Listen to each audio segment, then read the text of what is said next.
nikech majority Kenya Kwanza ni gingatgi non parliamentary parties bene gingatgi achiel to kar Azimio kae makoro kume mokerot Augustus no yombe yiero ai ingene ka nitie nyinga riyo ka yes nitiere mar minority side ma off-front Adam Solo to nitiere interparty political parties liaison committee mae kama nyingo moke yes to mae kama negidhi elections nen Machakos yes ma Professor Muli oyudo 14 against 7 mar Kokimuli Augustine Muli ne ja Wiper in 2017 bas to koro kaka no feel short change kano chung speaker mar Kitui County ema koro dhi godo National Liberal Party be mana within Azimio koro kane git contest mo dhi moyombo ang'o momiyo koro kendo Wiper kendo koro dogo moko niko Kimuli Wiper no front ko Kimuli to National Liberal Party of front Augustus koro koyombo to kar mondo Wiper koro yeye ni komni no setimango nikech en political party liaison committee okena Azimio ODM no se front ngawa Adam Solo mana kaka UDA no front Nicodemus Bore yes to interreligious group be no retain jogi manitiere selection committee to LSK bo o submit nyingegi koro kama wamoke en kar political party liaison committee ni tingeni kwa dok chien kata ka Kalonzo koro do wacho ni members otamre marshal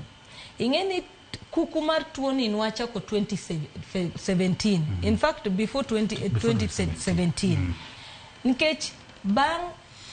thicho oko elections ma 2017 mar Uhuru Kenyatta magi do wadoke yiero bange kaka ne do maduong' owacho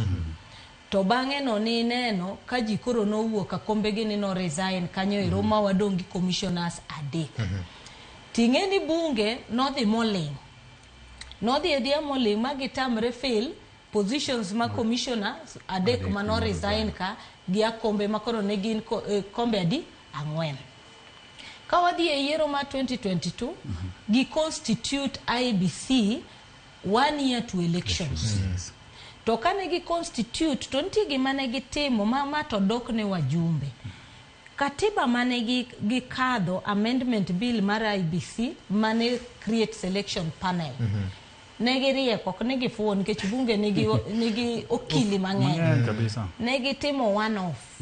manyiso ni selection committee ne bet yiero commissioners to tijgi rumo koro mane momine no ka okonyal bedo gi selection panel machielo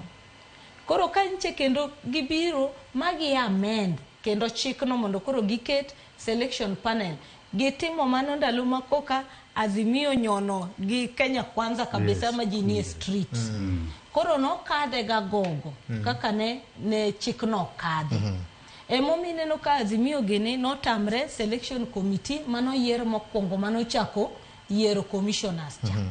kane gidok magi winjre ma handshake otimore ilongo ni broad based okay handshake ilongo ni broad based government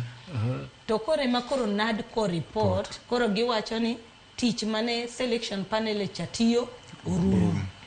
koro sani gidhi yiero a new selection panel mane koro based on chike ochiko mano wuok e NADCO report koro chiko gi mana gishughulika go ne mar IBC ni kende makori neno kane gikadho ndalo mane Gen Z mang'owa protest to mae be podi en one off manyiso ni kata mabe sani selection panel ni koketi moyiero commissioners manyien tijgi timang'owa orumo chieng' machielo kendo ka commission ionge ji kendo wachako mana gi chik machielo koro kaero gisewinjore ineno ka kendo koro Kalonzo bo sumo gi mare ni koro en bodwaro Wiper ka koro gini kata ka Kalonzo gini wacho ni gin wajumbe ano wacho ni en the entire political class to gitime deliberately nikech onge ng'ama dwaro ni mondo japiny okaw power ne mar right to recall article 104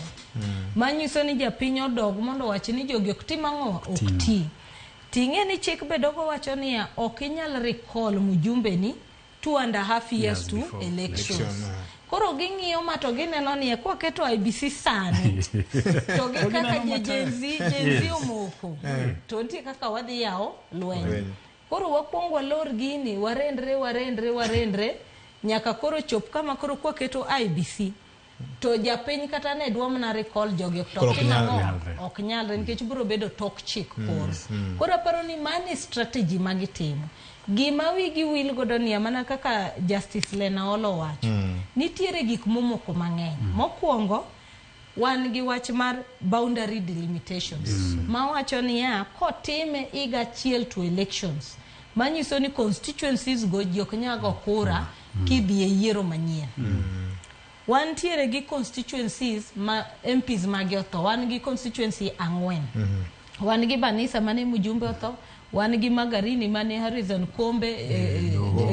Fichoko, wan tiere gi Ugunja manche Opio Wandayo donje sirikal, to wan tiere gi nominated slot mar John Mbadi mabe ok nyal fil nyaka IBC otimang'o obedi. Koro ido kama giomokaya, koro kidhi ward representatives bedo kantie mang'eny motho, moko do wito, moko ntie weche kuro, koro ido ka wards gite be onge ang'owa representation. Koro ntiere gik mang'eny matimre IBC kae ma tetete ochung nikech king'iyo chik to wacho ni commission ema nyalo timo ang'owa ema nyalo timo kende. To weche mag voter listing kata continuous voter registration mago te nyaka bed approved gi the commission. Koro kama sani commission nitiere en lemdak nikech secretariat ema nitiere. Koro secretariat ok nyal address issues gi. Bas nitiere gima ne nitiere BBI kata kane do thichoko BBI mane dwaro total overhaul of IBC. Nikech ni wacho niya kata udhu golo mana commissioners, engine mar IBC and the secretariat. Secretariat ni kokumulo podi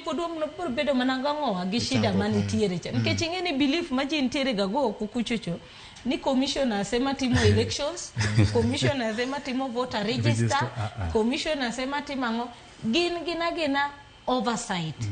software matimo gino and the secretariat makoro onge ngufu mar commission. To koro mineno ka koro ng'eny ji koro wuoko kowuoyo kata ni neno US embassy gine kane wacho ni awakade ber to IBC notimang'owa onego bedi.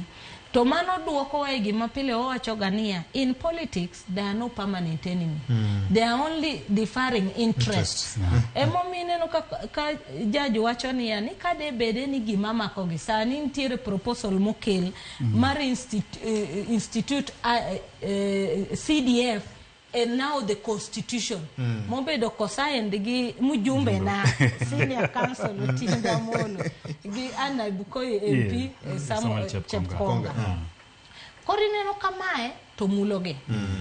kendi bro ido kagi amua ni kagi duogo ni gidwa kadhe to bro kadhe record hours to mara IBC ni nikech nitiere kaka gajogi